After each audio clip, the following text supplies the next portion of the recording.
Miss হবে না আপনার পছন্দের টিভি শো। দেখুন জি5 অ্যাপে একদম ফ্রি। এসব কি হচ্ছে? দিদি ভাই আর সূর্যদা এটা করতে পারলো? টিয়া টিয়া সত্যি বলছে তো, নাকি বানিয়ে বানিয়ে বলছে? আচ্ছা, একটা বাড়িতে ফোন করলেই তো সব সত্যিটা জানা যাবে। দিদিভাই যদি বাড়িতে থাকে তাহলে তো প্রমাণ হয়ে যাবে সবটা মিথ্যে। বাড়িতে একটা ফোন করি। ইস, এতক্ষণ কেন করলাম না?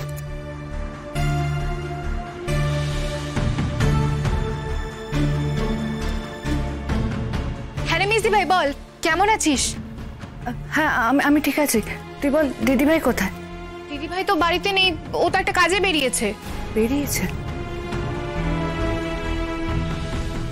কখন বেরিয়েছে? এই ধর 1.5 ঘন্টা মতো হলো। তার মানে টিয়া সত্যি বলছে। মিসদি ভাই, তোর কি দিদিভাইয়ের সাথে কোনো কাজ ছিল, কোনো দরকার ছিল? তুই ওর মোবাইলে ফোন করলি না কেন?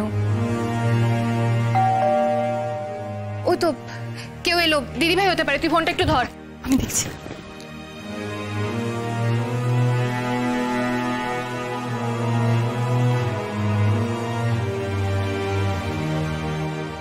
ওই তো দিদিভাই এসে গেছে। মেসি ভাই, তুই একটু ফোনটা ধর, আমি দিচ্ছি। কে? এনে ধর, মেসি ভাই তোকে চাইছিল। Hello hello Nilu, hello hello. কই কিছু বলছে না তো, কেটে গেছে। কি বলছিল রে নীলু? তা জানি না, তোকে চাইছিল, তোর খোঁজ করছিল। আরেকবার ফোন করো না। হ্যাঁ।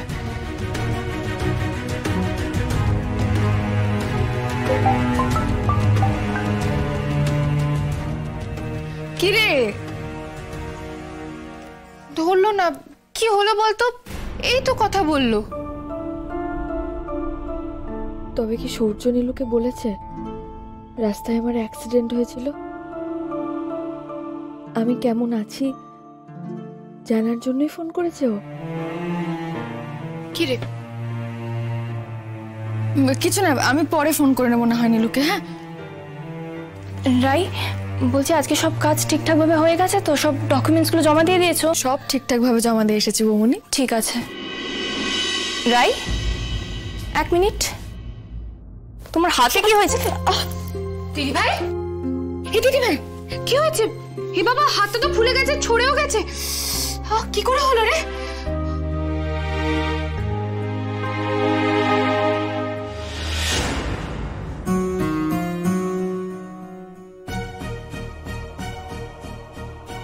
শ্রদ্ধা বাবু, তুমি এসে গেছো? তুমি নতুন বৌদিকে ডাকো, আমি তোমাদের একসাথে খেতে দিয়ে দিই। তার মানে নীলু এখনো খায়নি? না, বাড়ির সবার খাওয়া হয়ে গেছে, শুধু তোমরা দুজনেই বাকি। আমি নতুন বৌদিকে অনেকবার বলেছিলাম খেয়ে নিতে, কিন্তু নতুন বৌদি বললো তোমার জন্য অপেক্ষা করবে। ঠিক আছে, তুমি যাও, আমি দেখছি।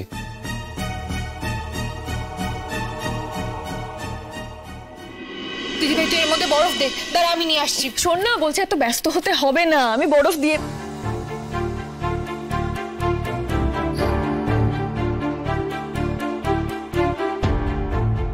রাই, বলছি শ্রাদ্ধের কাজের জন্য পুরোহিত মশাই এসে বসে আছেন অনেকক্ষণ। বললেন তুই আসতে বলেছিলি। ও হ্যাঁ, তাই তো।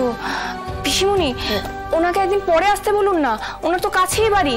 দেখুন রাইয়ের হাতের অবস্থা দেখুন। কি হয়েছে? কি বাবা, এটা কি করে হলো রাই? হ্যাঁ, ও কিছু না, আমি একটু পড়ে গেছিলাম। বলছি এখন পুরোহিত মশাইয়ের সঙ্গে কথা বলাটা বেশি জরুরি। পিসিমণি, তুমি ওনাকে ডেকে নিয়ে এসো। হ্যাঁ, যাও যাও যাও। আচ্ছা। দিদিভাই, তুই আগে কিছু খেয়ে একটু পেন কিলার খেয়ে নে, নিশ্চয়ই খুব ব্যথা হচ্ছে। আমার ব্যাগে পেন কিলার, আমি আগে কিছু একটা বানাই, তুমি সেগুলো খাও, তারপর পেন কিলার খাবে। পেন কিলার আছে আমার ব্যাগে, আমার তো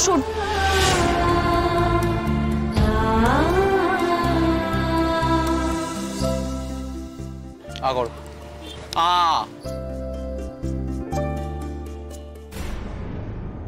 আসুন আসুন আসুন। রাই, বাসুদেব কাকা, আসুন আসুন, ভেতরে আসুন। আপনি আসুন আসুন। বসুন। বসুন, এখানে বসুন। আপনাকে অনেকক্ষণ অপেক্ষা করতে হলো না। আসলে বাবার অফিসে গেছিলাম একটা কাজে। না না মা, কোনো ব্যাপারই না। জানি তো তোমার এখন অনেক দায়িত্ব। শুনলাম তোমার হাতে নাকি চোট পেয়েছো।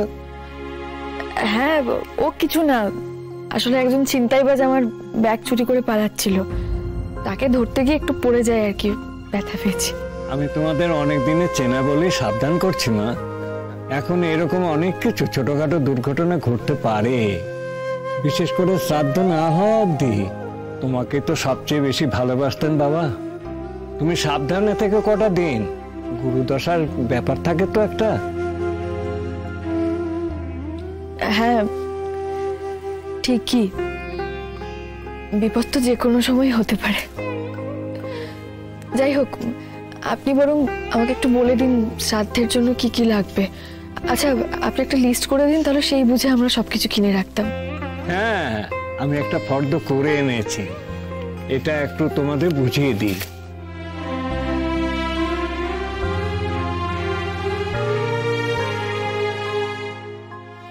নিন কাকা, একটু মিষ্টি মুখ করুন।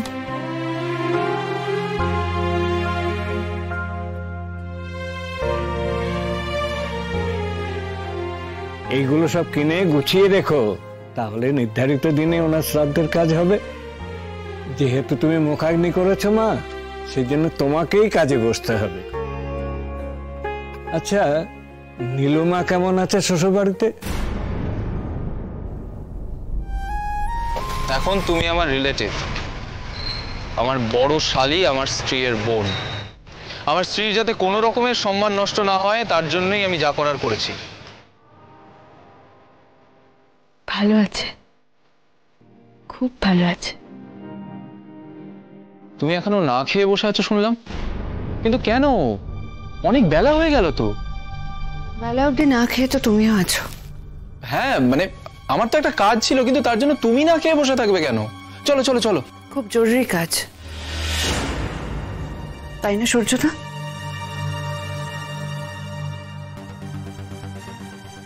হ্যাঁ ছিল, কিন্তু তার জন্য তোমার না খেয়ে থাকার তো কোনো কারণ নেই।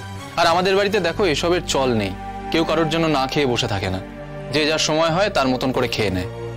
এই বাড়ি নিয়ে কিছু বলার মতো অধিকার আমার নেই। এই বাড়ির জন্য নয়, আমি নিজেই তোমার জন্য অপেক্ষা করছিলাম। কিন্তু কেন? সেটারও তো কোনো কারণ নেই। আছে, তবে তুমি আমার প্রশ্নের উত্তর দিলে না। কি প্রশ্ন?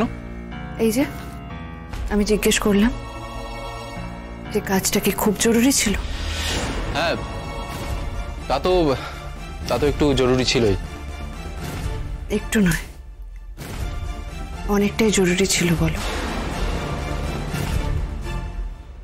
মানে আমার কাজের গুরুত্ব কতখানি সেটা তুমি জানলে কি করে? জানি বলেই বলছি। তুমি যাকে ভালোবাসো সে ডাকলে একটু জরুরি কেন, অনেকটা জরুরি। জি5 ডাউনলোড করুন আর সব এপিসোড দেখুন একদম ফ্রি।